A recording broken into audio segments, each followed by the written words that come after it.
दोस्तों, आप सभी का हमारे चैनल इंडियन स्टैटिस्टिकल सर्विस में स्वागत है। आज की इस वीडियो में हम बात करेंगे एनुअल सर्वे ऑफ इंडस्ट्रीज और इंडेक्स ऑफ इंडस्ट्रियल प्रोडक्शन के बारे में।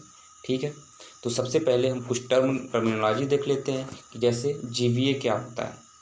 ठीक है गुरु, तो जीवीए जैसे हम लोग जीडीपी कैलकुलेट करते हैं अपने स्टेट या इंडिया की इकोनॉमिक हेल्थ जानने के लिए हम लोग जीडीपी कैलकुलेट करते हैं, वैसे ही रीजनल लेवल पे हम लोग कैलकुलेट करते हैं ग्रॉस वैल्यू एडेड। ठीक है, ग्रॉस वैल्यू एडेड का फार्मूला क्या होता है? Gross value added is the value of output minus the value of intermediate consumption.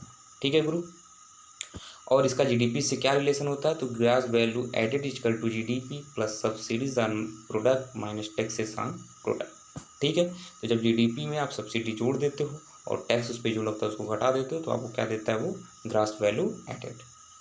फिर एक टर्म होता है फाइनेंशियल इंटरमीडिएटरी। तो फाइनेंशियल इंटरमीडिएटरी क्या होते हैं? मिडल मैन होते हैं जो दो पार्टी के बीच फाइनेंशियल ट्रांजेक्शन कराते हैं। ठीक है, जैसे investment bank, commercial bank, mutual fund, pension fund. तो ये सिंपल टर्मिनोलॉजी है। अब हम आते हैं इंडेक्स ऑफ इंडस्ट्रियल प्रोडक्शन पे। तो देखो, इंडेक्स ऑफ इंडस्ट्रियल प्रोडक्शन और साथ ही एनुअल सर्वे ऑफ इंडस्ट्री, इनमें बहुत ही माइनर फर्क होता है। ठीक है, कह सकते हो कि इंडेक्स ऑफ इंडस्ट्रियल प्रोडक्शन एक सबसेट होता है एनुअल सर्वे ऑफ इंडस्ट्रीज। कहने का मतलब कि इंडेक्स ऑफ इंडस्ट्रियल प्रोडक्शन जो होता है वो मंथली बेसिस पे पब्लिश होता है और एनुअल सर्वे ऑफ इंडस्ट्री जो होता है वो एनुअल बेसिस पे पब्लिश होता है। दोनों में हम लोग डेटा कलेक्ट कर जो कंपाइल करते हैं, ठीक है, दोनों इंडस्ट्री का ही करते हैं, चाहे वो आईआईपी हो चाहे एएसआई है। ठीक है, तो हम इंडेक्स ऑफ इंडस्ट्रियल प्रोडक्शन क्या होता है वो एक बार देख लेते हैं। तो इंडेक्स ऑफ इंडस्ट्रियल प्रोडक्शन एक कंपोजिट इंडिकेटर होता है। कहने का मतलब कि वेरियस पैरामीटर जो कि मेजर करते हैं change in the volume of the production, ठीक है, of a basket of industrial product over a period of a time with respect to a chosen base period. अब इसको थोड़ा हम अलग समझते हैं। ठीक है, सबसे पहले हम समझते हैं कि बेस ईयर क्या होता है। ठीक है, बेस ईयर का मतलब कि जब आप कंपैरिजन करते हो किसी एक ईयर को रेफरेंस मानकर, जैसे मान लो कि एक कमोडिटी ए है, इसकी प्राइस पी है 2010 में। ठीक है, अब मैं जानना चाहता हूँ कि इसी कमोडिटी की प्राइस क्या होगी इन 2013 में। ठीक है, तो किसके संदर्भ में, किसके रेफरेंस में? 2010 के। ठीक है, तो अगर हम ये प्राइस ए की प्राइस 2013 में फाइंड कर लेते हैं विथ रेफरेंस टू 2010, तो हम कहेंगे कि जो हमारा 2010 है वो आपका क्या है? बेस ईयर है। ठीक है, और 2013 आपका क्या है? करेंट ईयर है। इतना समझ में आया? अब हम समझते हैं वॉल्यूम ऑफ प्रोडक्शन क्या होता है। जैसे मान लो कि एक कमोडिटी की प्राइस पी है, उसकी क्वांटिटी क्यू है। ठीक है, जब आप इसका प्रोडक्ट करते हो तो ये क्या हो जाएगा? P Q. यही आपका क्या हो जाएगा? Volume of production. मतलब इंडस्ट्री से कोई बास्केट या जो भी इस्टेब्लिशमेंट है, ठीक है, उसका आउटपुट निकला तो उसका प्रोडक्शन उसका वॉल्यूम का प्रोडक्शन कितना है, तो बस सिंपली कितनी क्वांटिटी निकली और उसकी प्राइस का मल्टीप्लाई कर दो, वही आपका क्या हो जाएगा? Volume of production. इतना क्लियर हुआ? तो इंडेक्स ऑफ इंडस्ट्रियल प्रोडक्शन अब करता क्या है? ये चेक मेजर करता है कि वॉल्यूम ऑफ प्रोडक्शन में कितने का चेंज हुआ। ठीक है, डेल्टा वी कितना चेंज हुआ। ठीक है, किसका? Of a basket of industrial products. ठीक है, तो ध्यान देना कि इसमें दो टर्म होते हैं, एक है volume of production, second term है बास्केट ऑफ इंडस्ट्रियल प्रोडक्ट। तो ये जो बास्केट ऑफ इंडस्ट्रियल प्रोडक्ट्स हैं, इसमें एक लिमिटेड आपके क्या होते हैं? आइटम्स होते हैं। ठीक है, लिमिटेड आइटम्स होते हैं, ऐसा नहीं कि बहुत होता है।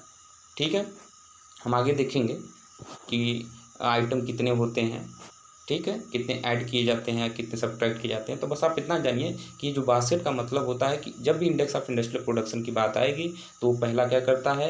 मेजर करता है change in the volume of production. किसका करता है? बास्केट ऑफ इंडस्ट्रियल प्रोडक्ट्स का। ठीक है, इतना समझ में आ गया? अच्छा, आप लोग इंडेक्स नंबर ग्रेजुएशन में पढ़े होंगे, उसमें एक था इंडेक्स नंबर में लेस पेरिस इंडेक्स। ठीक है, लेस पेरिस इंडेक्स। तो वहाँ पे फार्मूला क्या था लेस पेरिस इंडेक्स का? देखिए, वो था LOI equal to summation P1 Q nought divided by summation Q nought into 100। ठीक है, आया समझ में। तो वहाँ पे Q नॉट क्या था, quantity in base period. P1 क्या था आपका, price in current year. P not क्या था, price in base year. Q not क्या था, क्वांटिटी इन बेस ईयर। ठीक है, तो अगर आप ध्यान से देखें तो इसके फार्मूले में कह रहा है इंडेक्स ऑफ इंडस्ट्रियल प्रोडक्शन के कि IIP is a composite indicator measuring change in the volume of production of a basket of industrial product over a period of time with respect to a chosen base period। ठीक है, तो हम मान लेते हैं कि हमारा बेस जो ईयर है वो नॉट से शो कर रहे हैं और 1 से हम लोग करेंट ईयर को शो कर रहे हैं। ठीक है, तो करेंट ईयर में हमारा वॉल्यूम ऑफ प्रोडक्शन क्या होगा with respect to base year, तो हो जाएगा P1 Q नॉट।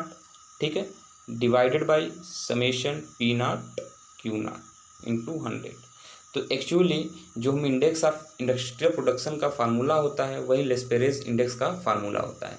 तो आप कह सकते हैं कि इंडेक्स ऑफ इंडस्ट्रियल प्रोडक्शन में हम लोग लेस्पेरेस इंडेक्स फार्मूला यूज करते हैं। इतना समझ में आ गया आप लोगों को। ठीक है, अब हम बात करते हैं कि इसको कितने महीने पे कंपाइल किया जाता है या साल में कंपाइल किया जाता है। तो it is compiled and published on a monthly basis. ठीक है, किसके द्वारा किया जाता है, CSO के द्वारा। ठीक है, with a time lag of 6 weeks, ये पॉइंट इंपॉर्टेंट है। ठीक है, फ्रॉम द रेफरेंस मंथ। ठीक है, आप जो भी एक बेस मान लेते हैं कि ये मंथ हमारा बेस है, तो वहाँ से 6 महीने, ठीक है, लैग आपका 6 महीने का हमेशा गैप होना चाहिए और हर महीने आप इस जो हमारा IIP होता है वो पब्लिश होता है।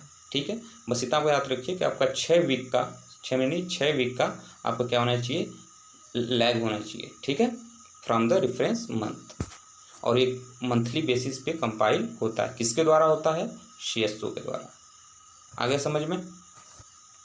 अच्छा, IIP किस डिवीजन के अंतर्गत आता है, तो IIP जो होता है वो आता है आपका ESD, इकोनॉमिक स्टैटिस्टिक डिवीजन के अंतर्गत आता है। क्लियर हुआ। अच्छा, अब IIP का सिग्निफिकेंस क्या है।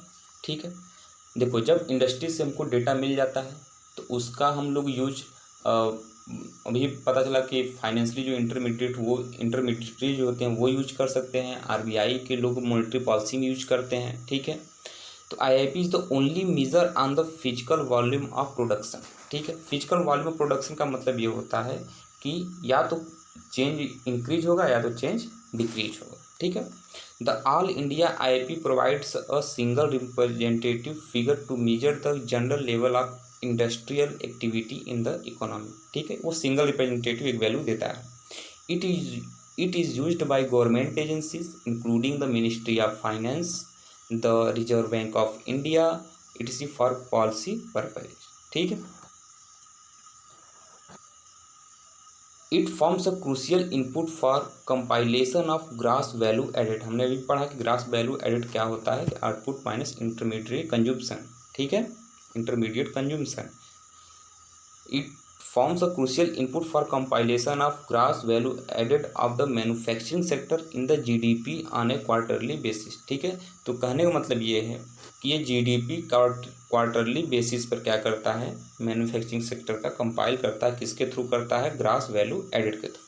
ठीक, IIP remains extremely relevant for the calculation of the quarterly and advanced GDP estimate। Clear?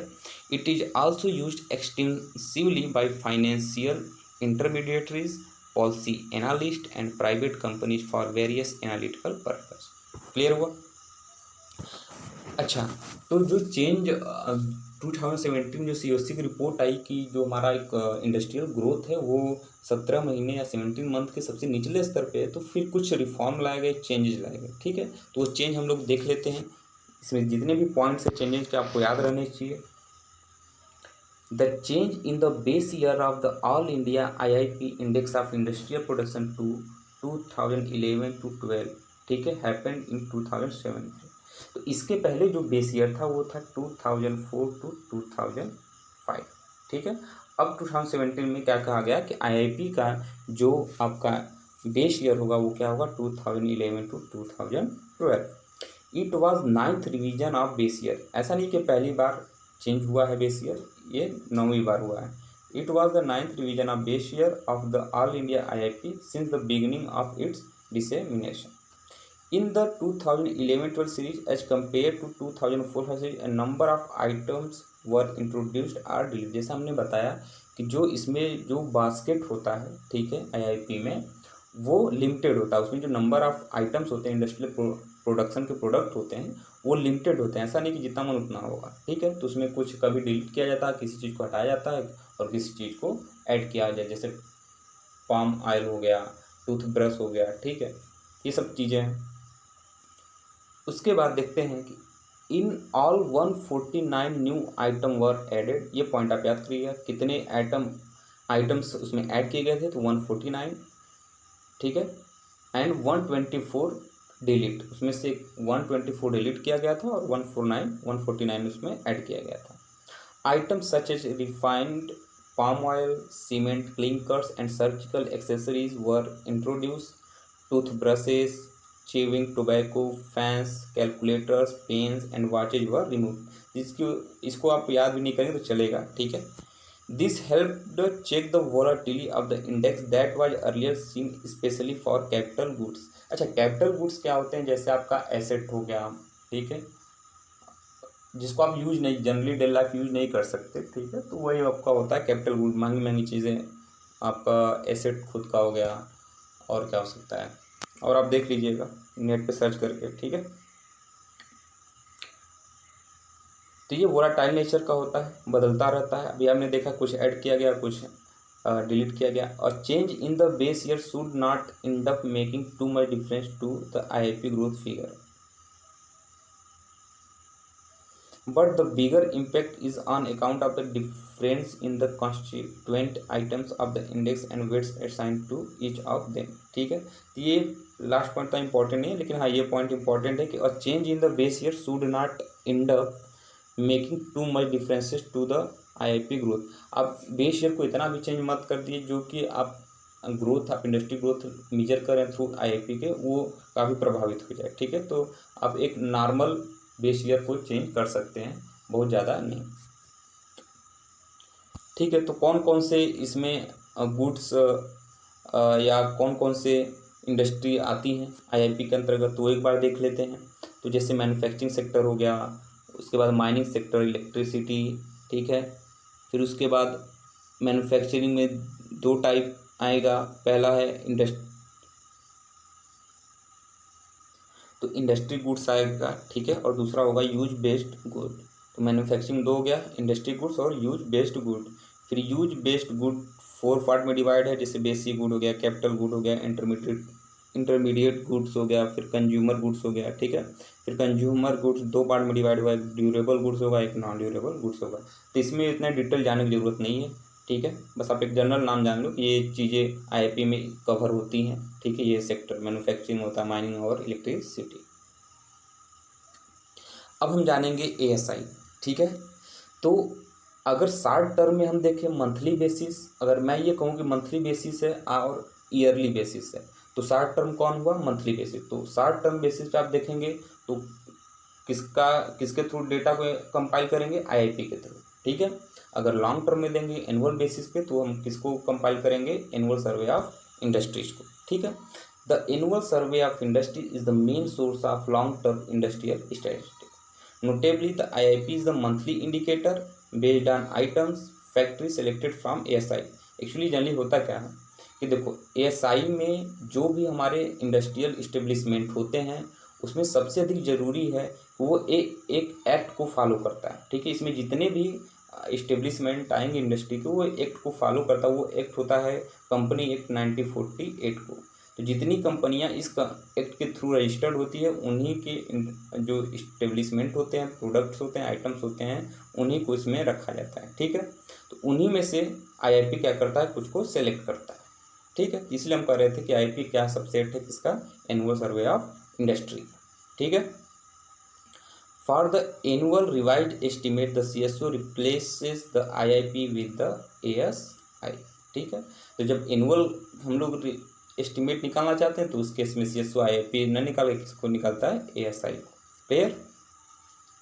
तो ASI डिस्क्राइब, ठीक है। तो ये जितने भी पॉइंट्स, एक एक पॉइंट को अच्छे समझिएगा। ASI क्या करता है, डिस्क्राइब करता है main source of long term industry statistics annual basis पे, ठीक है। तो समझ में आया। ये रिकॉर्ड बेस्ड सर्वे होता है। मैंने पहले ही बताया कि ये जितने भी इसमें नंबर ऑफ इस्टेब्लिशमेंट होंगे, आइटम्स होंगे इंडस्ट्रियल प्रोडक्शन के, वो सब उन्हीं के होंगे जो इंडस्ट्रीज क्या होंगी, रजिस्टर्ड होंगी, ठीक है, किस कंपनी एक्ट के थ्रू, 1948, ठीक है। ये कैप्चर न्यू आइटम, जितने भी नए आइटम होते हैं उसको इंक्लूड करता है, ठीक है। और ये एस्टिमेट किस बेसिस करता है, वैल्यू एडेड बेसिस पे। वैल्यू एडेड का फॉर्मूला क्या होता है, आउटपुट माइनस इनपुट, ठीक है। वो किस पे करता था, ग्रास वैल्यू एडेड के बेसिस पे। ये cover both large and small enterprises, ठीक है। ये स्मॉल हो लार्ज हो उन सब इस्टेब्लिशमेंट को यूज करता है। बस शर्त एक है कि जितनी भी आपके इंडस्ट्री हो, ठीक है, वो रजिस्टर्ड होना चाहिए कंपनी एक्ट 1948 के थ्रू। अब हम दोनों में डिफरेंस देख लेते हैं। तो the IIP is based on a fix set of items and factory chosen in the base period, ठीक है। तो IP is based on a fix set of, इसमें जो आइटम होते हैं वो फिक्स होते हैं, ठीक है, क्योंकि जनरली हम SI से सिलेक्ट करते हैं।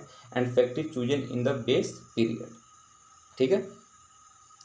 Whereas the ASI is a record-based survey of establishment required under the Factory Act 1948. Clear हुआ यहाँ तक आप लोगों को। Here the sampling frame and the sampled establishment undergo significant change, ठीक है। ASI में क्या होता है, सॉरी IIP में बहुत ही कम सैम्पलिंग फ्रेम, ठीक है, एक लिस्ट होती है पूरे आइटम्स की, तो उसमें बहुत सिग्निफिकेंट चेंज होता है, क्योंकि नंबर ऑफ आइटम तो IIP में फिक्स होते हैं, ठीक है। तो आप उसमें से कुछ डिलीट करोगे, कुछ रहेगा, तो उसमें एक बहुत ही माइनर चेंजेस होता है। But the ASI captures information of new items and factories where the IP does not, ठीक है। हो सकता है कि कुछ कंपनी रजिस्टर्ड है लेकिन वो इस IIP के लिए अवेलेबल ना हो, लेकिन ASI के लिए अवेलेबल हो, ठीक है ग्रुप। फिर हम देखते हैं कि growth rates in IIP are based on volume of production, हम पहले ही देख चुके हैं। Where growth rates in ASI are derived on the basis of value added output minus input, ठीक है। तो वहाँ पे हम लोग वॉल्यूम ऑफ प्रोडक्ट की वॉल्यूम में कितना चेंज हुआ, हम वहाँ पे वो कंसीडर करते हैं। और ASI में हम केवल कंसीडर करते हैं आउटपुट माइनस इन, ठीक है, वैल्यू एडेड पे, ठीक है। Also the IIP is based on a much smaller sample of factories as compare to the of SI। तो जो सैंपल्स ग्रुप्स होते हैं IIP में वो कम होते हैं, ठीक है, in comparison to annual survey of industries के, ठीक है। Further establishment selected in IIP are generally larger in size. तो देखो, जो सैंपल्स मतलब सैंपल ग्रुप का मतलब कि नंबर ऑफ आइटम जो होते हैं, ठीक है, उनकी जो अब साइज की बात करें, नंबर ऑफ आइटम तो ऑब्वियस सी बात है कि IIP में कम ही होंगे, ठीक है। लेकिन जो IIP में हम लोग नंबर ऑफ आइटम से एस्टेब्लिशमेंट लेते हैं इंडस्ट्री का, वो साइज में क्या होता है, बड़े होते हैं, ठीक है, लार्ज साइज होते हैं। Where SI establishment cover both large and smaller unit दोनों। तो IIP में जो साइज होता है सैंपल ग्रुप का या इंडस्ट्रियल प्रोडक्ट के आइटम का, वो हमेशा लार्ज होता है, जबकि SI में लार्ज भी हो सकता है और स्मॉलर भी हो सकता है। तो ये पॉइंट और ऊपर वाले पॉइंट में थोड़ा डिफरेंस समझिए।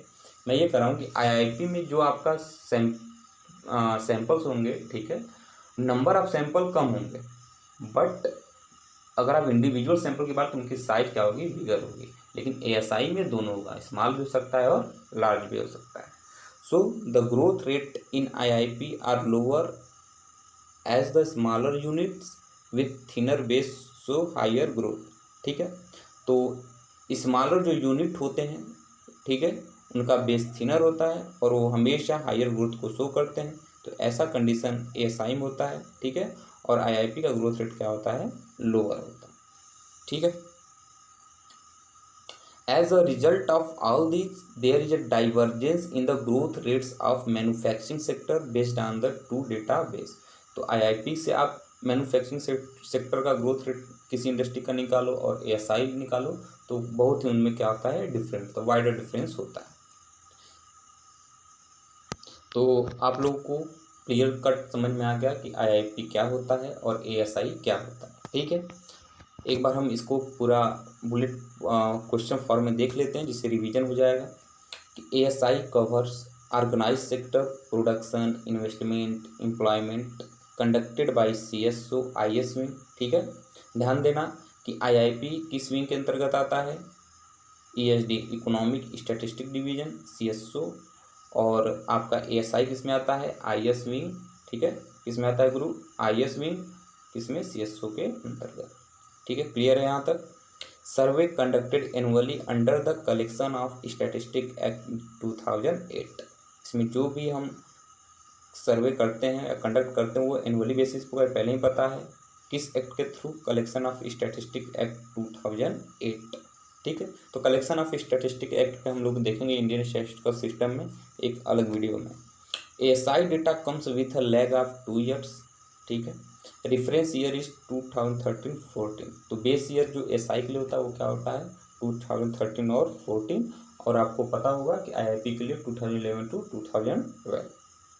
ASI coverage it extends entire country, covers paragraph of 2M first and 2M second of the Factories Act 1948, bidi cigar workers condition of employment.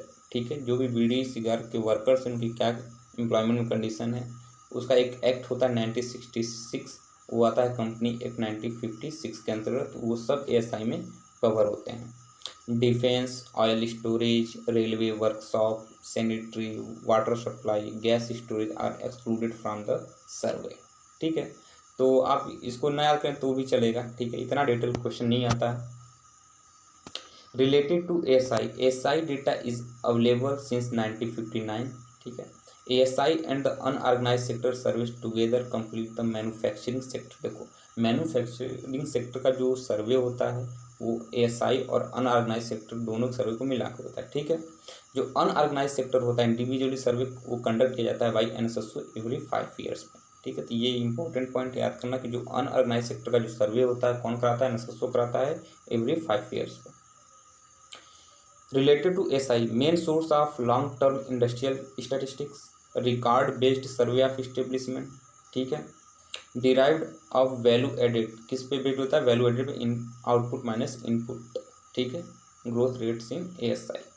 Clear है, तो यहाँ पे मॉड होगा आउटपुट माइनस इनपुट। ठीक है, ASI कवरेज ये तो हमने देख लिया पॉइंट।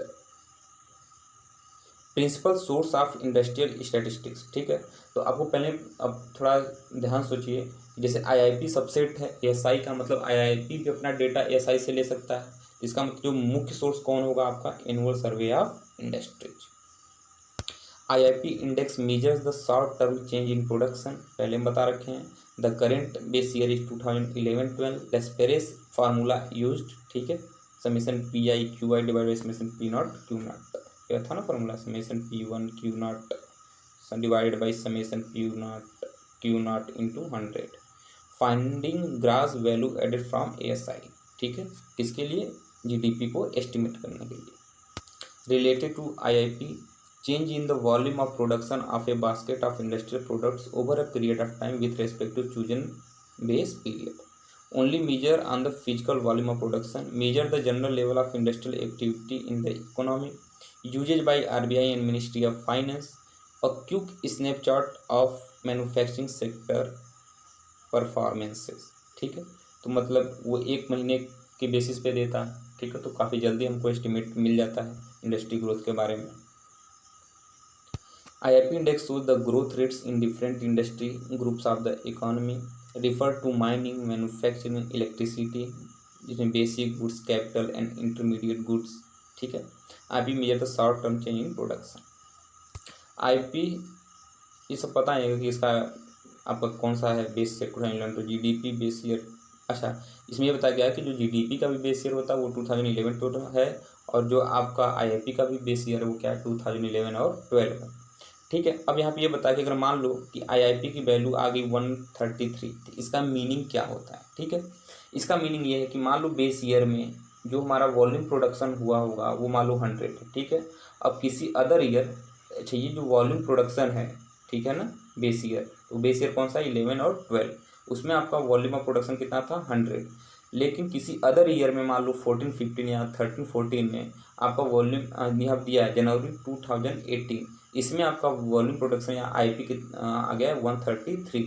तो चेंज कितना हुआ वॉल्यूम में, आपको क्या करना है, 133 माइनस 100 करना है, ठीक है। तो कितना आ जाएगा, 33, ठीक है।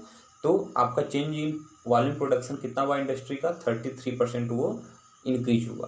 तो it means that there has been 33% increase in the industrial activity in India as compared to the industrial activities in 2011 and 12। Clear. तो इससे हमको एक ट्रेंड पता चल गया कि हमारा जो इंडस्ट्री का ग्रोथ है वो बढ़ रहा है। Related to IPA, a quarterly and advanced GDP estimate input for compilation of gross value added of manufacturing sector। पहले ही बताए हैं कि GDP अगर हमको एस्टिमेट करना है रीजनल लेवल पे तो GVA यूज करते हैं। GVA को डेटा चाहिए, वो इनपुट चाहिए, तो वो इनपुट कौन देता है, इंडेक्स ऑफ इंडस्ट्रियल प्रोडक्शन, ठीक है। और ये 9th रिवीजन हमने पहले ही देखा कि बेस ईयर कितनी बार चेंज हुआ है IP के लिए, तो 9वीं बार था। As per United Nation statistic division IIP should include, क्या उसको इंक्लूड करना चाहिए, मैन्युफैक्चरिंग, माइनिंग, इलेक्ट्रिसिटी, ये तो था ही, gas steam, air condition supply, water supply, waste management, sewage and remedies activity, ठीक है। इन सब चीज़ों को इंक्लूड करना चाहिए according to United Nation statistic division. अब हम कुछ क्वेश्चन देख लेते हैं जो भी हमने पढ़ा उससे रिलेटेड। The principal source of industrial statistics in India is, तो आप आराम से बता सकते हैं कौन होगा, annual survey of industries. Which of the following are the sources of industrial data in India, मतलब इंडस्ट्री से जो भी डेटा रिलेटेड होगा वही होगा। जैसे एनुअल सर्वे ऑफ इंडस्ट्री से रिलेटेड है, IIP आता तो वो भी इंडस्ट्री से रिलेटेड है। इकोनॉमिक सेंसस हमने पढ़ रखा वो इंडस्ट्री से रिलेटेड होता है। फिर micro small and medium enterprises survey, MSME जो होते हैं वो भी इंडस्ट्री से रिलेटेड होते हैं, जिसका मतलब 1, 2, 3, 4 तो है। अब एलिमिनेशन मेथड से हमको पता हो गया। अब employment and unemployment survey of NSSO, ये तो नहीं है इंडस्ट्री, ठीक है। तो सर्वे है ना, ठीक है, इसमें बहुत सारी चीज़ें इंक्लूड होंगी। पूरा कंफर्म तो इंडस्ट्री से रिलेटेड तो होगा नहीं, इसमें organise sector, unorganise, informal sector बहुत सारे आ सकते हैं। तो 3 नहीं होगा, तो आंसर कौन सा होगा, 1, 2 एंड 4, ठीक है गुरु। Which of the following provide a quick snapshot of manufacturing sector performance in India, तो शॉर्ट टर्म पे कौन होता है, index of industrial production. The gross value added by an enterprise is defined as, ठीक है, क्या होगा, gross value of output minus intermediate consumption, यही फार्मूला होता है, हमने शुरू में ही देख रखा है। तो आंसर क्या होगा, D, ठीक है। तो यहीं पे हम वीडियो को समाप्त करते हैं। आप चैनल को प्लीज़ शेयर और सब्सक्राइब और लाइक ज़रूर करिएगा, और भी जितने बंदे हैं जो IAS की तैयारी करना चाहते हैं उन सबको शेयर कर दीजिएगा, ठीक है। तो वीडियो हम समाप्त करते हैं, बहुत बहुत धन्यवाद।